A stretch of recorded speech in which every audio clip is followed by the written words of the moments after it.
पापा, अगर हिंदुइज्म में 33 करोड़ गॉड्स हैं तो असली गॉड कौन है? एक मासूम बच्चा जब ये सवाल पूछता है तो अक्सर बड़े लोग खामोश हो जाते हैं, क्योंकि हमें लगता है कि हमारी हिस्ट्री सिर्फ नंबर्स और काउंटिंग के बारे में है। लेकिन क्या हो अगर मैं आपसे कहूं कि हमने सदियों से एक बहुत बड़ी बात गलत समझी है, एक ऐसी ट्रांसलेशन मिस्टेक जिसने पूरे रिलीजन का अंडरस्टैंडिंग ही बदल दिया। जरा सोच के देखिए, क्या वैदिक ऋषिज और जूइश मिस्टिक्स ने हजारों माइल्स दूर रहकर भी एक ही कॉस्मिक ट्रूथ ढूंढ निकाला था? आज हम एक ऐसी इन्वेस्टिगेटिव जर्नी पर निकल रहे हैं जहां हम डिकोड करेंगे 33 कोटि देवताओं का रहस्य और उनका वो हिडन कनेक्शन जो सीधा कबाला मिस्टिसिज्म से जुड़ता है। ये सिर्फ माइथोलॉजी नहीं है, ये कॉस्मिक फिलॉसफी है। सच क्या है? हमारी स्क्रिप्चर्स में कोटि शब्द का मतलब हमेशा क्रोर नहीं होता। संस्कृत में कोटि का एक मतलब होता है टाइप या कैटेगरी। 86 ईयर ओल्ड वैदिक रिसर्चर प्रोफेसर कैलाश चतुर्वेदी बताते हैं कि ये 33 देवता दरअसल उस सुप्रीम क्रिएटर या परम ब्रह्म के ऑफिसर्स हैं। जैसे एक बड़ी कंपनी को चलाने के लिए अलग अलग डिपार्टमेंट्स होते हैं, वैसे ही सृष्टि को चलाने के लिए ये 33 प्राइमरी कॉस्मिक एनर्जीज है। ऋग्वेद में इनका क्लियर क्लासिफिकेशन मिलता है। 12 आदित्याज जो सोलर एस्पेक्ट्स को रिप्रेजेंट करते हैं, 11 रुद्राज जो ट्रांसफॉर्मेशन और डिस्ट्रक्शन की फोर्सेस हैं, 8 वसुज जो एलिमेंटल प्रिंसिपल्स हैं, और इंद्र और प्रजापति जो लीडरशिप और क्रिएशन को संभालते हैं। टोटल बनते हैं 33। इन्हें 33 करोड़ समझना एक लिंग्विस्टिक एम्बिग्विटी थी जिसने हमें असली साइंस से दूर कर दिया। लेकिन कहानी यहाँ खत्म नहीं होती। ये सिर्फ काउंटिंग का खेल नहीं है। Think of the universe like a giant operating system, और ये देव्स उसके कोर प्रोग्राम्स हैं जो रियलिटी को सस्टेन करते हैं। प्रोफेसर चतुर्वेदी कहते हैं कि वेद वो ईश्वरी वाणी है जो किसी ने कंपोज नहीं की, बल्कि ऋषिज ने देखा है एज इटर्नल वाइब्रेशंस। और यही वो पॉइंट है जहां हमारा कनेक्शन जुड़ता है जूइश मिस्टिसिज्म यानी कबाला से। कबाला का मतलब ही है टू रिसीव, एक ऐसी हिडन ट्रेडिशन जो सदियों से एक गुरु से शिष्य तक पहुंचाई गई। एंशिएंट लेजेंड्स तो यहाँ तक कहते हैं कि इब्राहिम ने अपनी सीक्रेट डॉक्ट्रिन का एक हिस्सा इजिप्ट और ईस्टर्न नेशंस में ऊज होने दिया था, जिससे हमारे एंशिएंट सिस्टम्स के बीच एक हिडन लिंक बन गया। ये सिर्फ कोइंसिडेंस है या एंशिएंट विजडम?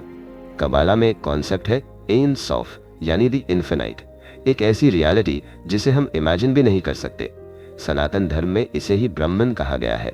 लेकिन अगर गॉड इन्फिनाइट है तो हम कहाँ हैं? इसका जवाब दोनों ट्रेडिशंस एक ही पैराडॉक्स से देती हैं। कबाला इसे कहती है चिनचुम यानी डिवाइन कॉन्ट्रैक्शन। गॉड ने अपनी लाइट को थोड़ा पीछे खींचा, जैसे कोई सांस रोकता है, ताकि हम जैसे लिमिटेड बीइंग्स के लिए जगह बन सके। प्रोफेसर चतुर्वेदी भी यही कहते हैं कि परब्रह्म ने यूनिवर्स का 3/4 हिस्सा अपने पास छुपा रखा है और हम सिर्फ उस 1/4 टॉय वर्जन में जी रहे हैं। हम सिर्फ एक यंत्र हैं। We are like instruments being moved by a higher central power. जरा सोच के देखिए, हम सफर क्यों करते हैं? कबाला हमें बताता है शिविरात हक्कीलिम के बारे में, यानी shattering of the vessels. Creation की शुरुआत में डिवाइन लाइट इतनी पावरफुल थी कि उसे संभालने वाले कंटेनर्स एक्सप्लोड हो गए, और हम आज उन्हीं टूटे हुए डिवाइन स्पार्क्स के बीच जी रहे हैं जो अंधेरे के शेल्स या क्लिपॉट में फंसे हुए हैं। सनातना धर्म में इसे हमारा पशु स्टेट कहा गया है, एक ऐसी एनिमल कंडीशन जहां हम स्पिरिचुअल ब्लॉकेजेस या ग्रंथीज में फंसे हैं। हमारी स्पाइन के ये 33 सेगमेंट्स और उनमें छुपे ये नॉट्स ही वो रास्ता है जिन्हें हमें पियर्स करना है। सोल को वापस ऊपर ले जाने के लिए दोनों सिविलाइजेशंस ने एक ही मैप दिया था। एक तरफ है कबाला का ट्री ऑफ लाइफ जिसपे 10 सेफिरॉट है, और दूसरी तरफ है हमारा चक्रा सिस्टम। अगर आप ध्यान से देखें तो कैटर यानी क्राउन सेफिरा वही है जो हमारा सहस्रारा या क्राउन चक्रा है। ये कोई कोइंसिडेंस नहीं है, ये एक ही कॉस्मिक ब्लूप्रिंट के दो अलग नाम है। अब बात करते हैं सबसे पावरफुल स्पिरिचुअल टेक्नोलॉजी की। कबाला में 72 नेम्स ऑफ गॉड को डीएनए ऑफ द यूनिवर्स माना जाता है। ये सिर्फ वर्ड्स नहीं है, बल्कि वाइब्रेशंस हैं जो रियलिटी को रीशेप कर सकती हैं। इन वाइब्रेशंस को हमारे चक्रास के साथ अलाइन किया जाता है ताकि हम डिवाइन सोर्स के करीब जा सकें। सनातना धर्म में यही काम बीजा मंत्रास और सीड साउंड्स करते हैं। लेकिन यहाँ एक वार्निंग भी है, ये नॉलेज जेट फ्यूल की तरह है। हम बात कर रहे हैं कुंडलिनी की, वो रॉ पावर जो आपकी स्पाइन के बेस में सोई हुई है। बिना सही मैप और गाइडेंस के ये मैडनेस या साइकोसिस तक ले जा सकती है। इसे सेफली हैंडल करने का सीक्रेट दोनों ने बताया, उपासना यानी डीटी वर्शिप। जब आप किसी डीटी का ध्यान करते हैं तो आपकी रॉ एनर्जी उस देवता का रूप ले लेती है, जो एक सेफ कंटेनर की तरह काम करता है। रॉ लाइटनिंग अब एक गाइडिंग लाइट बन जाती है और धीरे धीरे आप खुद उस देवता का रिफ्लेक्शन बन जाते हैं, transforming from a human condition to a divine condition. तो आखिर में हमारा मिशन क्या है? कब्बाला इसे कहता है टिकुन ओलाम, यानी रिपेयरिंग द वर्ल्ड। हर अच्छा काम, हर मित्सवा, हर धार्मिक एक्ट सिर्फ मॉरल होना नहीं है, ये एक कॉस्मिक सर्जरी है। आप उन टूटे हुए डिवाइन स्पार्क्स को ढूंढ रहे हैं जो सृष्टि की शुरुआत में गिर गए थे और उन्हें वापस सोर्स तक उठा रहे हैं। जब इनफ स्पार्क्स इकट्ठा हो जाएंगे तभी ये सृष्टि हील होगी और मोक्ष मिलेगा। जरा सोच के देखिए, आप तब तक वन नहीं है जब तक आप उस डिवाइन के साथ मर्ज नहीं होते। हम तब तक इस टॉय वर्जन ऑफ रियलिटी में कैद रहेंगे जब तक हम 33 कोटि देवताओं को सिर्फ नंबर्स में गिनते रहेंगे और उनकी असली कॉस्मिक एनर्जी को नहीं पहचानेंगे। 33 देवता काउंटिंग के लिए नहीं, बल्कि हमें यह बताने के लिए है कि यूनिवर्स कैसे चलता है और हमें इसे कैसे रिपेयर करना है। The number 33 is not about counting gods. It is about understanding the vibrational DNA of divine consciousness. आपका हर एक एक्शन, हर एक थॉट इस हायर वर्ल्ड में शॉकवेव्स भेजता है। Stand in wonder, live in the mystery और रियलाइज कीजिए कि पूरा यूनिवर्स आपके अंदर ही बसता है। क्या आपकी आत्मा तैयार है? Is your soul ready? क्योंकि मैप आपके हाथ में है, फ्यूल आपकी स्पाइन में है और स्पार्क्स सिर्फ आपका इंतजार कर रहे हैं।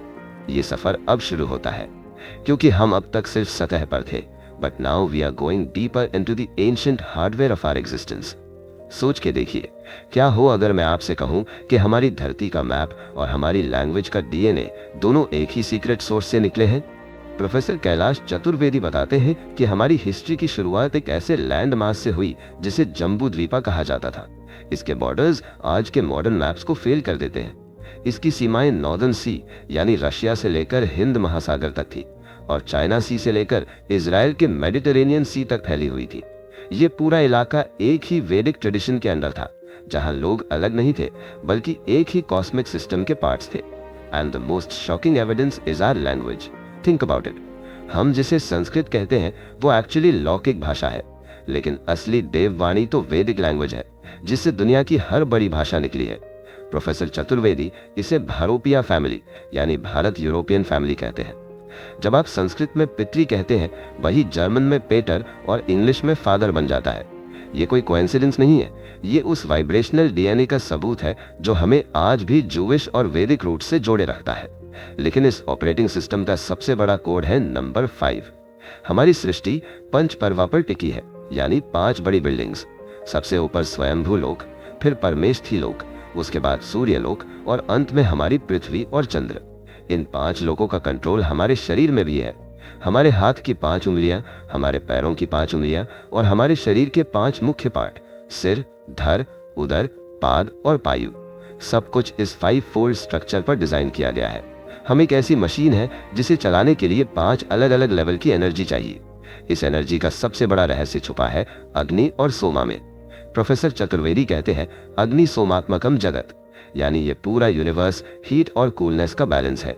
सोम सिर्फ एक ड्रिंक नहीं है, बल्कि वो एक वैदिक देवता है जो शांति और शीतलता का सिंबल है, जबकि अग्नि वो ट्रांसफॉर्मेशनल फोर्स है जो सृष्टि को चलाती है।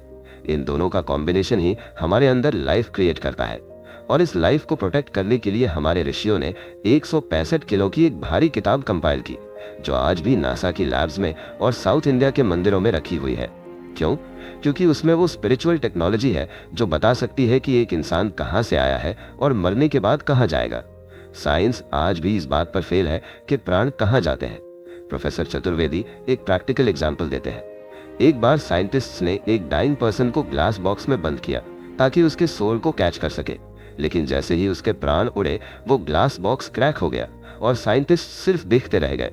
यही वो इनफाइनाइट पावर है जिसे हमें समझना है। कबाला में इसे ऐन सौफ कहा गया और वेदों में ब्राह्मण। हम सिर्फ एक चौथाई रियलिटी में जी रहे हैं, बाकी 3/4 तो उस हिडन कंट्रोलर ने अपने पास रखा है। हमारा काम है उस हिडन नॉलेज को अनलॉक करना। धर्म और मित्सवात कोई बोरिंग रूल्स नहीं है, दे आर योर ड्यूटी। अपने पिता की सेवा, माता का सम्मान और समाज के लिए काम करना ही वो कॉस्मिक सर्जरी है जो उन डिवाइन स्पार्क्स को वापस इकट्ठा करती है। याद रखिए, ज्ञान ही प्रधान है, ज्ञानम प्रधानम। जिसने उस ब्रह्मांड या कई सॉफ का ज्ञान पा लिया वही असली विजयी है।